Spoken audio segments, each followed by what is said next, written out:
Hello everyone, welcome to next aspirations. আশা করি তোমরা সবাই খুব ভালো আছো এবং মন দিয়ে এক্সামের প্রিপারেশন করছো। তোমাদের ডাব্লিউবিপি কেপি এক্সামের আর খুব একটা বেশি দেরি নেই, তো একদমই টাইম ওয়েস্ট না করে তোমরা মন দিয়ে প্রিপারেশন করতে থাকো। যে কোনো রকম কোনো ডাউট আসলে তোমরা আমাদের সাথে ডিরেক্টলি কন্ট্যাক্ট করতে পারো টেলিগ্রামে বা হোয়াটসঅ্যাপে। তো আগের দিন আমরা ফার্স্ট পার্টে জেনারেল সায়েন্সের অ্যাপ্রক্স 40টা মতো কোশ্চেন ডিসকাস করেছিলাম। আজকে আমরা আরেকটা পার্ট নিয়ে চলে এসেছি যেখানে আমরা 40টা মতো কোশ্চেন ডিসকাস করব এবং মাঝে মধ্যে কয়েকটা করে কোশ্চেন তোমাদের অ্যাজ এ এইচডাব্লিউ করতে দেবো। সেইগুলো তোমরা অবশ্যই নিজে থেকে অ্যাটেম্প্ট করবে এবং সেটার কারেক্ট অ্যান্সার অবশ্যই কমেন্ট করবে। তোমাদের সেই কমেন্টগুলো পরের ক্লাসে বলে দেওয়া হবে এবং যে এইচডাব্লিউ দেওয়া হবে সেটাকে নেক্সট ক্লাসে ডিসকাসও করা হবে। তো আস্তে আস্তে শুরু করা যাক ক্লাসটা। আমাদের চ্যানেলে বাকি যত ওয়ান শট রয়েছে, জিওগ্রাফি, রিজনিং, হিস্ট্রি, পলিটি, প্রত্যেকটার ভিডিও অ্যাভেলেবেল রয়েছে। তোমরা কিন্তু এগুলোকে চেক করতে একদমই ভুলবে না। এগুলো কিন্তু এক্সামের পয়েন্ট অফ ভিউ থেকে খুবই ইম্পর্টেন্ট। তো চলো শুরু করা যাক আস্তে আস্তে। ভালো করে প্রিপারেশন করো, একদমই টাইম ওয়েস্ট করবে না তোমরা। এবং কোনো রকম কোনো ডাউট বা হেল্প থাকলে তোমরা অবশ্যই আমাদের সাথে কন্ট্যাক্ট করবে। তো চলো শুরু করা যাক আজকে ক্লাস। নিচের কোনটি একটি হরমোন নয়? দেখো, হিমোগ্লোবিন, ইনসুলিন, গ্লুকাগন, অ্যাড্রেনালিন, এই মোট 4টে অপশন। দেখো, ইনসুলিন আমরা সবাই জানি যে একটা হরমোন। ইনসুলিন, গ্লুকাগন এই দুটোই হচ্ছে আমাদের হরমোন। আর এই দুটো হরমোনই তৈরি হয় কোত্থেকে? প্যানক্রিয়াস থেকে। অ্যাড্রেনালিন যে হরমোনটা, এই হরমোনটা তৈরি হয় হচ্ছে আমাদের অ্যাড্রেনালিন গ্ল্যান্ড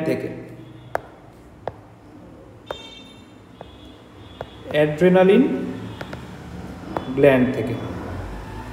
মনে রাখবে, ইনসুলিন আমাদের ব্লাড গ্লুকোজ লেভেলকে কমিয়ে দেয় এবং গ্লুকাগন আমাদের ব্লাড গ্লুকোজ লেভেলকে বাড়িয়ে দেয়। আর অ্যাড্রেনালিন আমাদের ইনস্ট্যান্ট এনার্জি দেয়। অ্যাড্রেনালিন যে হরমোন তাকে বলে ফ্লাই অর ফাইট হরমোন। ওটা আমাদের বিপদের সময় অ্যাড্রেনালিন গ্ল্যান্ড, যেটা কিডনির ওপরে প্রেজেন্ট, সেখান থেকে সিক্রিয়েট হয়। সো এখানে বলেছে কোনটি হরমোন নয়। তো ইনসুলিন, গ্লুকাগন, অ্যাড্রেনালিন এই তিনটের একটাও হবে না। Answer A will be correct answer, haemoglobin. কারণ হিমোগ্লোবিন হচ্ছে একটা ব্লাডের পিগমেন্ট বলতে পারো, যার মেইন কাজ হচ্ছে অক্সিজেনকে ট্রান্সপোর্ট করা। অক্সিজেন, O2, CO2 এগুলো ট্রান্সপোর্টে যে পিগমেন্টটা হেল্প করে সেটা হচ্ছে হিমোগ্লোবিন। তো এখানে বলেছে কোনটি হরমোন নয়, সো অ্যান্সার হবে হিমোগ্লোবিন, অপশান এ। নেক্সট, নিম্নোক্ত কোনটি সরাসরি বায়ুমণ্ডলের ওজোন স্তরের ক্ষয়ের জন্য দায়ী? Hydrogen sulphide, H2S, CFC, CF2Cl2, potassium chlorate, KClO3, carbon tetrachloride, CCl4, এই মোট 4টে অপশান। আচ্ছা, তো মনে রাখবে, ক্লোরোফ্লুরোকার্বন বা CF2Cl2 এই গ্যাসটি সরাসরি বায়ুমণ্ডলের ওজোন স্তর ক্ষয়ের জন্য দায়ী। পিত্তরস বা বাইল কোথা থেকে নিঃসৃত হয়? মনে রাখবে, বাইল তৈরি হয় হচ্ছে আমাদের লিভারে। বাইল ফর্মেশন সেটা হয় হচ্ছে আমাদের লিভারে। আর বাইল স্টোর হয় সেটা হচ্ছে আমাদের গল ব্লাডারে। তো এখানে বলেছে পিত্তরস কোথা থেকে নিঃসৃত হয়। তো লালাগ্রন্থি হবে না, পাকস্থলী স্টম্যাক হবে না, অগ্নাশয় বা প্যানক্রিয়াস হবে না। Option C will be correct, যকৃৎ বা লিভার। লিভার থেকে আমাদের পিত্তরস নিঃসৃত হয়। নেক্সট কোশ্চেন, লেবুতে কোন অ্যাসিড থাকে? হাইড্রোক্লোরিক অ্যাসিড, HCl না, HCl থাকে হচ্ছে আমাদের স্টম্যাকে, পেটে। টার্টারিক অ্যাসিড না, এটাও না। ফর্মিক অ্যাসিড হচ্ছে HCOOH। ফর্মিক অ্যাসিড পাওয়া যায় হলো পিঁপড়ের হুলে বা পিঁপড়ের বিষে, এটাও হবে না। Option D will be correct, citric acid. মনে রাখবে, লেবুতে কিন্তু একটু মাত্রায় অ্যাসকর্বিক অ্যাসিড বা ভিটামিন সিও পাওয়া যায়। So So 43 question, option D will be correct answer, citric acid. Next, নিচের কোন গ্যাসটির গন্ধ পচা ডিমের মতো? Okay, so hydrogen sulphide, H2S, oxygen, O2, carbon die oxide, CO2, ammonia, NH3। এই মোট 4টে অপশন আমাদের কাছে রয়েছে। মনে রাখবে oxygen and carbon die oxide odourless, এদের কোনো গন্ধই থাকে না। হাইড্রোজেন সালফাইডের গন্ধ হচ্ছে পচা ডিমের মতো। So option A will be correct, option B, C বা ডি একটাও হবে না। মনে রাখবে অ্যামোনিয়ার খুব ইন্টেন্স পাঞ্চেন্ট স্মেল থাকে, বাংলায় বললে তীব্র ঝাঁঝালো গন্ধ থাকে। অ্যামোনিয়ার গন্ধ হচ্ছে তীব্র ঝাঁঝালো গন্ধ, আর পচা ডিমের মতো গন্ধ হচ্ছে hydrogen sulphide. Oxygen and carbon die oxide completely colourless.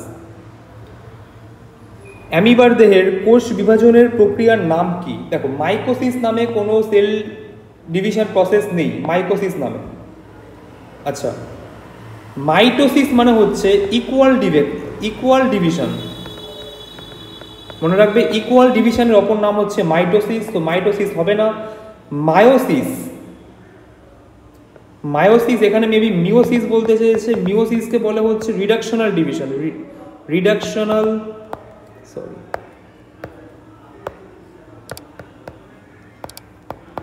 Reductional division,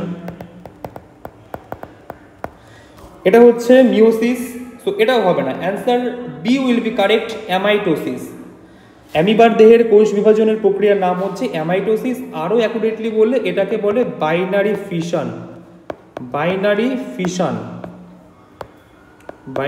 fission. এই প্রক্রিয়ার মাধ্যমে অ্যামিবা নিজের সেল ডিভাইড করে। ব্যাপারটা হয় হচ্ছে এরকম, সাপোজ এইটা একটা অ্যামিবা, এটা যদি প্যারেন্ট সেল হয় বা প্যারেন্ট অ্যামিবা হয়, তাহলে এর নিজেই দুটো অফস্প্রিংয়ে ভেঙে যায়। এইটা হচ্ছে এসেক্সুয়াল মোড অফ রিপ্রোডাকশন। আর এই যে সেল ডিভিশনের এই যে প্রসেস, এইটাকে বলা হচ্ছে অ্যামাইটোসিস বা বাইনারি ফিশন। পরের কোশ্চেন, টর কিসের ইউনিট? আচ্ছা, অ্যান্সারটা আগে বলি, আমি এক্সপ্লেন পরে করছি। টর হচ্ছে চাপের বা প্রেশারের ইউনিট। টর মনে রাখবে 1 ATM ও প্রেশারের ইউনিট। 1 ATMটা হচ্ছে আমাদের প্রেশারের unit. 1 ATM equal to 760 mm Hg, এটাও প্রেশারের ইউনিট, ইকুয়াল টু 760 টর। সো প্রেশারের 3টি ইউনিটের নাম এখানে আমরা জানলাম, ATM, mmHg অ্যান্ড টর। সো টর হচ্ছে আমাদের প্রেশারের ইউনিট। অ্যাডিশনালি এই 3টে বাকি যে অপশান রয়েছে তাদের ইউনিটগুলো একবার দেখে নিই। কার্য বা ওয়ার্কের ইউনিট হচ্ছে, দেখো কার্যের ফর্মুলা হচ্ছে ফোর্স ইন্টু ডিসপ্লেসমেন্ট। তো ফোর্সের ইউনিট হচ্ছে আমার নিউটন, ডিসপ্লেসমেন্টের হচ্ছে মিটার। তো এইটা হচ্ছে আমার কার্যের ইউনিট, আর এইটাকেই একসাথে বলা হচ্ছে জুল। ফোর্সের ফর্মুলা হচ্ছে মাস ইন্টু অ্যাক্সিলারেশন। মাসের হচ্ছে কেজি, আর অ্যাক্সিলারেশনের হচ্ছে আমার মিটার বাই সেকেন্ড স্কোয়ার। এইটাকে একসাথে বলা হচ্ছে নিউটন। গতি বা মোমেন্টামের ফর্মুলা হচ্ছে M into V, P equal to M into V. মাসের ইউনিট হচ্ছে কেজি, আর ভেলোসিটির ইউনিট হচ্ছে মিটার বাই সেকেন্ড। এইটা হচ্ছে আমার গতির ইউনিট। তো গতি, কার্য, বল একটাও হবে না। Option B will be correct, answer, চাপ বা প্রেশার। নিম্নোক্ত কোনটি ব্যাকটেরিয়া জনিত অসুখ নয়? খেয়াল করো, ব্যাকটেরিয়া জনিত অসুখ নয় মানে অবশ্যই সেটা ভাইরাস বা অন্য কোনো প্রোটোজোয়ার জন্য হবে। তো দেখা যাক কোনটা। আচ্ছা, নিউমোনিয়া না, নিউমোনিয়া ব্যাকটেরিয়া থেকে হয়। টাইফয়েডও ব্যাকটেরিয়া থেকে হয়। ইনফ্লুয়েঞ্জা হচ্ছে ইনফ্লুয়েঞ্জা ভাইরাস থেকে ইনফ্লুয়েঞ্জা হয়, ডিপথেরিয়াও না। ইনফ্লুয়েঞ্জা ভাইরাস থেকে আমাদের ইনফ্লুয়েঞ্জা হয়। মনে রাখবে কমন কোল্ড এটা কিন্তু হয় রাইনো ভাইরাস থেকে। কমন কোল্ড হয় রাইনো ভাইরাস থেকে, আর ইনফ্লুয়েঞ্জা হয় ইনফ্লুয়েঞ্জা ভাইরাস থেকে। নেক্সট, নিম্নোক্ত কোনটিকে মিশ্র গ্রন্থি বলা হয়? আচ্ছা, এর আগে জেনে নিই যে মিশ্র গ্রন্থি কাকে বলে। মিশ্র গ্রন্থি মানে যে গ্রন্থি বা গ্ল্যান্ডের দুটো পোর্শন থাকবে, একটা হচ্ছে এক্সোক্রাইন পোর্শন বা বহিঃকরা পোর্শন, আর একটা হচ্ছে এন্ডোক্রাইন পোর্শন। এই দুটো পোর্শন একসাথে যে গ্ল্যান্ডে প্রেজেন্ট সেইটাকে বলা হয় হচ্ছে মিশ্র গ্রন্থি বা মিক্স গ্ল্যান্ড। আচ্ছা, thyroid purely endocrine gland, thyroid হবে না। পিটুইটারিও এন্ডোক্রাইন গ্ল্যান্ড, পিটুইটারিও হবে না। এখানে বলা যে কোনটিকে মিশ্র গ্রন্থি বলা হয়। আচ্ছা, অগ্নাশয় বা pancreas, pancreas, pancreas will be correct answer. A B বা ডি না, প্যানক্রিয়াস কেন? কারণ প্যানক্রিয়াসের মোট দুটো পোর্শন আছে। একটা পোর্শন ডাইজেস্টিভ এনজাইম প্রডিউস করে, যেটা আমাদের খাবারকে ডাইজেস্ট করতে হেল্প করে।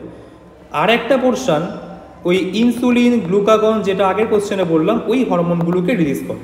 তো এই দুটো পোর্শন, ডাইজেস্টিভ এনজাইমটা ডিরেক্টলি ব্লাডে যায় না, আর ইনসুলিন, গ্লুকাগনটা ডিরেক্টলি ব্লাডে যায়। এইটা হচ্ছে ওর এক্সোক্রাইন পোর্শন, এইটা হচ্ছে ওর এন্ডোক্রাইন পোর্শন। তো যেহেতু প্যানক্রিয়াসে এই দুটো এক্সো আর এন্ডো পোর্শন একসাথে প্রেজেন্ট, তো তাই প্যানক্রিয়াসকে বলা হয় মিশ্র গ্রন্থি। আচ্ছা, নেক্সট, ব্যারোমিটারের পারস্তম্ভে দ্রুত হ্রাস হয়, তবে তার দ্বারা নিম্নলিখিত কোনটি অনুমান করা যায়? উজ্জ্বল আবহাওয়ার সম্ভাবনা না, ঝড়ের সম্ভাবনা, পরিষ্কার আবহাওয়ার সম্ভাবনা না, ঝড়ের সম্ভাবনা হবে হচ্ছে correct answer. Option B will be correct. Next, মানব শরীরের কোন অংশে রক্ত জমাট বাঁধে না? আচ্ছা, আমি চাইবো এই কোশ্চেনটাকে তোমরা একটু তোমাদের যে অ্যান্সার, তোমাদের যেটা মনে হচ্ছে যে কৈশিক, ধমনী, মস্তিষ্ক, শিরা, এই চারটের মধ্যে যেটা হবে তোমরা একটু কমেন্ট করো। এটা তোমাদের জন্য এইচডব্লিউ। নেক্সট, ফায়ার আইস বলতে নিম্নোক্ত কোনটিকে বোঝানো হয়? ফায়ার আইস, মনে রাখবে ফায়ার আইস মানে হচ্ছে মিথেন হাইড্রেট, মানে CH4NH2O, এইটা হচ্ছে ফায়ার আইস। যখন জলের মধ্যে মিথেন গ্যাসকে ট্র্যাপ করানো হয় তখন যেটা তৈরি হয় সেটা হচ্ছে ফায়ার আইস বা মিথেন হাইড্রেট। প্রোপেন হাইড্রেট বা মিথিলিন হাইড্রেট, ইথেন হাইড্রেট, এগুলো একটাও নয়। নেক্সট, সেলসিয়াস স্কেলের থার্মোমিটারে কোন তাপমাত্রাকে অ্যাবসলিউট জিরো তাপমাত্রা বোঝানো হয়? দেখো, মনে রাখবে -273.15 ডিগ্রি সেলসিয়াস, এইটা হচ্ছে সেলসিয়াস স্কেলে অ্যাবসলিউট জিরো। তাহলে কেলভিন স্কেলে যেটা অ্যাবসলিউট জিরো সেটা হচ্ছে 0 কেলভিন। কেলভিন স্কেলে যেটা অ্যাবসলিউট জিরো সেটা হচ্ছে 0 কেলভিন। মনে রাখবে অ্যাকচুয়াল অ্যাবসলিউট জিরো মানে একদম 0 কেলভিন কোনোদিন অ্যাচিভ করা টিল নাও পসিবল হয়নি। এটা একটা হাইপোথেটিক্যাল টেম্পারেচার। নেক্সট, মানব শরীরের কোন অংশে গ্লাইকোজেন জমা থাকে? অস্ত্র না, এটা অন্ত্র লিখতে চেয়েছে, এটা না। যকৃৎ, অগ্নাশয় না, ত্বকও না। মনে রাখবে গ্লাইকোজেন হচ্ছে গ্লুকোজেন, যেটা একদম সিম্পল কার্বোহাইড্রেট বা সুগার, সেইটাই গ্লাইকোজেন। মানে এই যে গ্লুকোজ যেটা এটারই পলিমার হচ্ছে গ্লাইকোজেন। গ্লুকোজের পলিমার হচ্ছে গ্লাইকোজেন। আমরা যখন গ্লুকোজটাকে খাই তখন এইটা আমাদের লিভারে গিয়ে গ্লাইকোজেন ফর্মে স্টোর হয়ে থাকে for future use. So option C will be correct, liver বা যকৃৎ। থিওরি অফ রিলেটিভিটির প্রবক্তা কে? আর্কিমিডিস না, আলবার্ট আইনস্টাইন। আলবার্ট আইনস্টাইন হচ্ছে থিওরি অফ রিলেটিভিটির প্রবক্তা। আচ্ছা, মনে রাখবে দুটো থিওরি ছিল রিলেটিভিটির, একটা হচ্ছে জেনারেল থিওরি আর একটা হচ্ছে স্পেশাল থিওরি। স্পেশাল থিওরি দেখবে অনেক জায়গাতে এই ফর্মুলাটা লেখা থাকে E=mc²। এই যে ফর্মুলাটা, এইটা আসে হচ্ছে আইনস্টাইনের স্পেশাল রিলেটিভিটি থিওরি থেকে। সো দুটো theory, general theory and special theory, and option B will be correct. দুধের শুদ্ধতা পরিমাপ করা হয় কোন যন্ত্রের সাহায্যে? স্ট্যালাগমোমিটার না, ল্যাক্টোমিটার? হ্যাঁ, option B will be correct. ল্যাক্টোমিটারের সাহায্যে দুধের শুদ্ধতা, ল্যাক্টোমিটারের সাহায্যে দুধের শুদ্ধতা পরিমাপ করা হয়। আচ্ছা, মনে রাখবে এই যে টার্ম ল্যাক্টো, এই টার্মটা এসেছিল ল্যাক্টোজ সুগার থেকে, যেটা দুধে পাওয়া যায়। So option B will be correct answer. কোন স্তরটি ওজোন গ্যাসে সমৃদ্ধ? 56 কোশ্চেন। কোন স্তরটি ওজোন গ্যাসে সমৃদ্ধ? দেখো এই টাইপের কোশ্চেন তোমরা জিওগ্রাফিতে পড়ে থাকো, তো এইটার অ্যান্সারটাও তোমরা কমেন্ট করো। Option A mesosphere, ionosphere, stratosphere and troposphere. তোমাদের যেটা ঠিক বলে মনে হচ্ছে সেই অপশানটাকে কমেন্ট করো। সবার কমেন্ট কিন্তু চেক করা হবে। কোষের শক্তিঘর কাকে বলে? Power house of the cell. আমরা সবাই জানি মাইটোকন্ড্রিয়াকে কোষের শক্তিঘর বলা হয়। আচ্ছা, সেন্ট্রোসোম বলা হয় না, প্লাস্টিডও না, গবিডি বলে কিছু হয় না। মাইটোকন্ড্রিয়াকে কেন বলে সেটাও জেনে নাও। মাইটোকন্ড্রিয়ার ইনার মেমব্রেন, মাইটোকন্ড্রিয়া অ্যাকচুয়ালি হচ্ছে ডবল মেমব্রেন বাউন্ড অর্গানালিস। তো মাইটোকন্ড্রিয়ার যে ইনার মেমব্রেন, সেই ইনার মেমব্রেনে ইটিএস নামে একটা সাইকেল চলে, যে সাইকেলে আমরা এটিপি পাই, যে সাইকেল থেকে আমরা এটিপি পেয়ে থাকি। আর এটিপিকেই যেহেতু এনার্জি কারেন্সি বলা হয়, তো মাইটোকন্ড্রিয়া এটিপি বানাচ্ছে, তাই মাইটোকন্ড্রিয়াকে বলা হয় শক্তিঘর। সাইকেলটার নাম মনে রাখবে, ইটিএস সাইকেল। এসআই পদ্ধতিতে তাপমাত্রার একক কি? এটা রিপিট কোশ্চেন। এই কোশ্চেনটা আমাদের পার্ট 1-এও ডিসকাস করা আছে, সবাই জানো এই কোশ্চেনের অ্যান্সার কি হবে। এসআই পদ্ধতিতে তাপমাত্রার একক হচ্ছে কেলভিন। পাস্কাল হচ্ছে প্রেসারের ইউনিট, আগেই বললাম। নিউটন ফোর্সের ইউনিট, ডাইনো ফোর্সের ইউনিট। ক্যালসিয়াম কার্বনেটে ক্যালসিয়ামের পরিমাণ কত? আচ্ছা, ক্যালসিয়াম কার্বনেটের ফর্মুলা হচ্ছে CaCO3।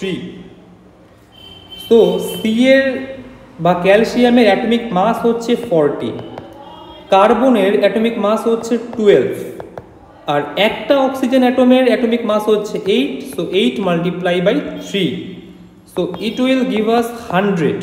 এবার দেখো, টোটাল 100-র মধ্যে ক্যালসিয়াম রয়েছে 40 গ্রাম। তাহলে আমরা কি বলতে পারি যে ক্যালসিয়াম কার্বনেটে ক্যালসিয়ামের পরিমাণ হচ্ছে 40%, বা option B will be correct.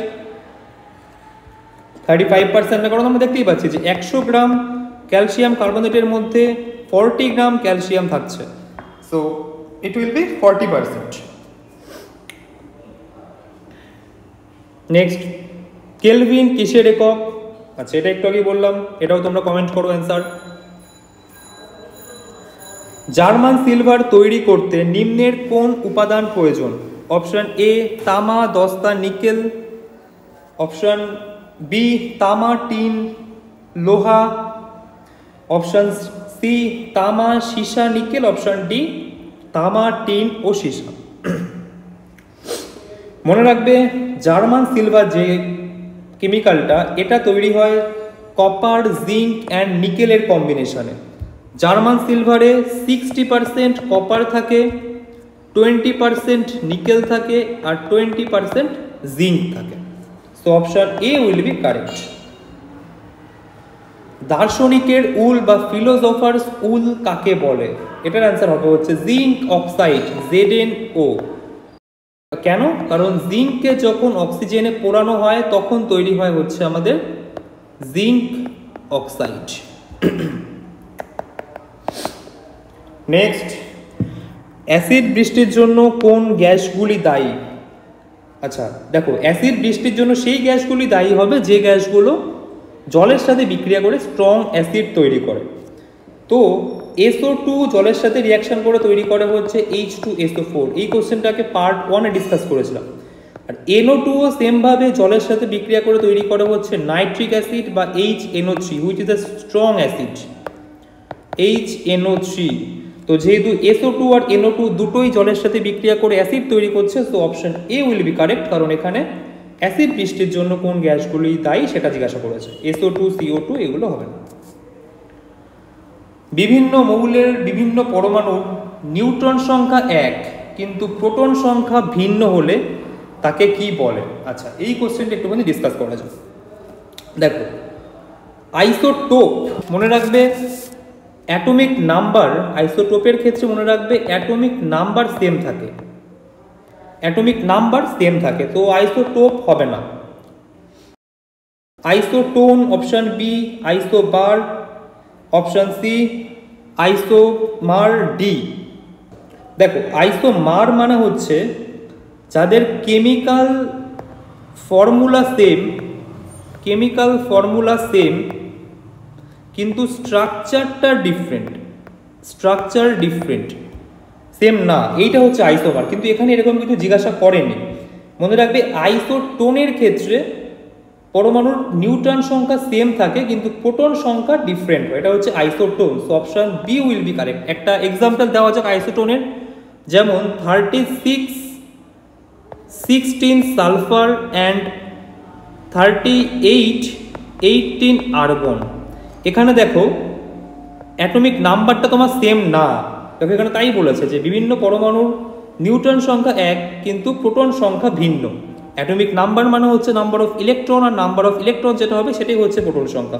তো প্রোটন সংখ্যা দেখো ভিন্ন বলেছে, এখানেও দেখো প্রোটন সংখ্যা 16, এখানে দেখো প্রোটন সংখ্যা 18। তো এটা হচ্ছে একটা আইসোটোনের example and option B will be correct answer. সূর্যের শক্তির প্রধান উৎস কি? মনে রাখবে সূর্যের মধ্যে হাইড্রোজেনের যে নিউক্লিয়াস সেইটা কনভার্ট হয় হচ্ছে হিলিয়ামের নিউক্লিয়াসে। ওখানে টেম্পারেচার প্রেশার এত বেশি থাকে যার ফলে হাইড্রোজেনের নিউক্লিয়াস কনভার্ট হয় হচ্ছে হিলিয়ামের নিউক্লিয়াস। আর এই যে প্রসেস এইটাকে বলা হচ্ছে নিউক্লিয়ার ফিউশন। সো অপশন আচ্ছা এটা বি নয়, হাইড্রোজেন ও helium, option C will be correct, hydrogen ও হিলিয়াম। কোন ভিটামিনের অভাবে স্কারভি রোগ হয়? মনে রাখবে ভিটামিন ডি এর অভাবে রিকেট হয়, ভিটামিন সি এর অভাবে স্কারভি হয়, ভিটামিন এর অভাবে হয় হচ্ছে রাতকানা রোগ, ভিটামিন এর অভাবে রাতকানা রোগ হয়। যাদের ভিটামিন কে কম থাকে তাদের ক্ষেত্রে ব্লাড ক্লটিংয়ে প্রবলেম দেখা যায়, ব্লাড ক্লটিংয়ে প্রবলেম দেখা যায়। ওকে, বাতাসে নাইট্রোজেনের শতকরার পরিমাপ কত? মনে রাখবে বাতাসে সব থেকে বেশি পরিমাণে থাকে হচ্ছে নাইট্রোজেন, 78% থাকে হচ্ছে nitrogen. So option C will be correct. সব থেকে বেশি পাওয়া যায় নাইট্রোজেন, তারপরে কার্বন ডাইঅক্সাইড, তারপরে অক্সিজেন। মানবদেহে যে ক্রোমোজোম থাকে তা কার্য অনুযায়ী কত প্রকারের হয়? আচ্ছা মনে রাখবে মানবদেহে টোটাল 23 পেয়ার ক্রোমোজোম থাকে, তার মধ্যে 22 সেম টাইপ হয় অ্যান্ড 1 পেয়ার ডিফারেন্ট টাইপ হয়। সো এই দুই প্রকার, একটা হচ্ছে অটোজোম আর একটা হচ্ছে সেক্স ক্রোমোজোম। সেক্স ক্রোমোজোম এই দু টাইপসের ক্রোমোজোমই মানুষের শরীরে পাওয়া যায়। So option D will be correct, দুই টাইপস। টোটাল 23 পেয়ার থাকে equal to 46 number of chromosome থাকে অ্যান্ড 46 ইকুয়াল টু 2n, সেটা হচ্ছে মানব দেহে। নিম্নের কোন ভিটামিনটি জলে দ্রবণীয় নয়, ওয়াটার সলিউবেল নয়? মনে রাখবে vitamin A, vitamin D, vitamin E, vitamin K, এই চারটে ভিটামিনই ওয়াটার সলিউবেল নয়।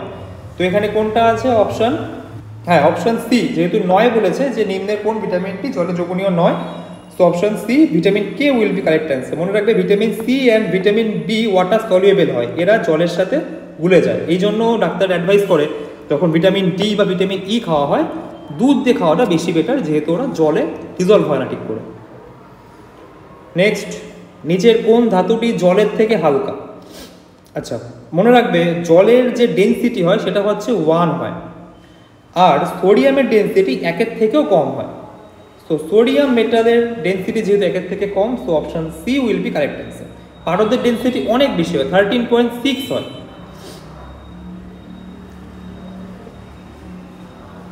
লিউকোপেনিয়া কখন হয়? আচ্ছা মনে রাখবে এই যে টার্ম লিউকো, এই টার্মটা এসেছিল লিউকোসাইট থেকে, লিউকোসাইট।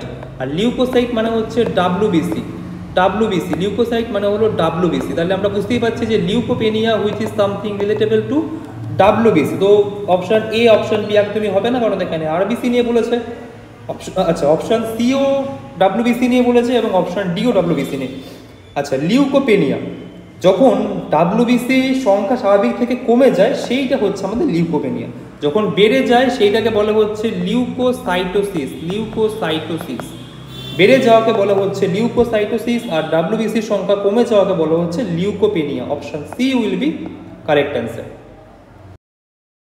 নেক্সট, একজন প্রাপ্তবয়স্ক মানুষের দেহে সাধারণত কতগুলি হাড় থাকে? মনে রাখবে 206, 206টা পাওয়া যায় একটা অ্যাডাল্ট হিউম্যানের শরীরে। অ্যান্ড বাচ্চা চাইল্ডের ক্ষেত্রে 300টা হাড় থাকে। এই 300টা হাড়ই সামহাও মার্চ হয়ে 206টা হাড় তৈরি করে। Option C will be correct. Flexor পেশির উদাহরণ? আচ্ছা হৃদপেশি একদমই না, ল্যাটিসিমাস ডার্সি এটাও না। আচ্ছা হাতের বাইসেপস, হাতের বাইসেপস হচ্ছে আমাদের ফ্লেক্সার পেশির বা ফ্লেক্সার মাসেলের এক্সাম্পল, আর হাতের ট্রাইসেপস যেটা সেটা হচ্ছে এক্সটেন্সার মাসেলের এক্সাম্পল। এক্সটেনশন মাসেলের এক্সাম্পল হচ্ছে হাতের ট্রাইসেপস। নেক্সট কোশ্চেন, জলের বাষ্পীয় ভবনের লিন তাপ কত? মনে রাখবে লিন তাপের একক হচ্ছে ক্যালোরি পার গ্রাম। অনেক জায়গাতে জুল পার কেজিও থাকতে পারে, কিন্তু ক্যালোরি পার গ্রামটাই হচ্ছে বেশি ইউজ হয়। 100 ক্যালোরি পার গ্রাম না, 100 ডিগ্রি সেলসিয়াস একদমই না। আমি তো বললাম ক্যালোরি পার গ্রাম হচ্ছে লিন তাপের একক, তো এখানে সেন্টিগ্রেড আছে, এটা তো হবে না। 537 ক্যালোরি পার গ্রাম, এইটা হচ্ছে বরফ গলনের লিন তাপের একক। সরি, একটু ভুল বললাম, এখানে বাষ্পীভবনের বলেছে, বাষ্পীভবনের হচ্ছে 537 ক্যালোরি পার গ্রাম। আর যেটা বরফ গলনের ফিউশন আইসের যে ফিউশনের লিন তাপ, সেটা হচ্ছে অপশন ডি। অপশন ডি বা 80 ক্যালোরি পার গ্রাম, এইটা হচ্ছে বরফ গলনের লিন তাপ। আর বাষ্পীভবনের লিন তাপ হচ্ছে 537 ক্যালোরি পার গ্রাম। সালোক সংশ্লেষের জন্য নিম্নোক্ত কোনটি অবশ্যই প্রয়োজনীয়? Option A will be correct, carbon die অক্সাইড। কেন? কারণ সালোক সংশ্লেষের ফলে আমরা জানি যে গ্লুকোজ জাতীয় খাবার তৈরি হয়, আর এই গ্লুকোজ জাতীয় খাবারটা তৈরি হয়ই হচ্ছে কার্বন ডাই অক্সাইড ও জলের থেকে। এইটা হচ্ছে আমাদের সালোক সংশ্লেষের রিয়াকশন বা বিক্রিয়া। আর এখানে CO2 হচ্ছে ম্যান্ডেটরি, কারণ CO2 থেকেই তৈরি হবে হচ্ছে গ্লুকোজটা। So option A will be correct. আচ্ছা, নেক্সট কোশ্চেন, নিম্নোক্ত কোনটিকে কোষের এনার্জি কারেন্সি বলা হয়? ক্লোরোফিল না, নিউক্লিয়াস না, গলগি বডি না, এটিপি কে বলা হয় কোষের এনার্জি কারেন্সি। এটিপির ফুল ফর্মটাও লিখে দিই, সেটা হচ্ছে এডিনোসিন ট্রাইফসফেট। ট্রাইফসফেট, এটা হচ্ছে আমাদের এনার্জি কারেন্সি। এটিপি কে এনার্জি কারেন্সি কেন বলা হয়? কারণ এটিপির মধ্যে কিছু হাই এনার্জি বন্ড থাকে, সেই বন্ডের মধ্যে এনার্জি স্টোর থাকে। তো যখন সেই বন্ডের ব্রেকডাউন হয়, তখন সেখান থেকে আমরা এনার্জি পেয়ে যাই। তো তাই এটিপি কে বলা হয় কোষের এনার্জি কারেন্সি।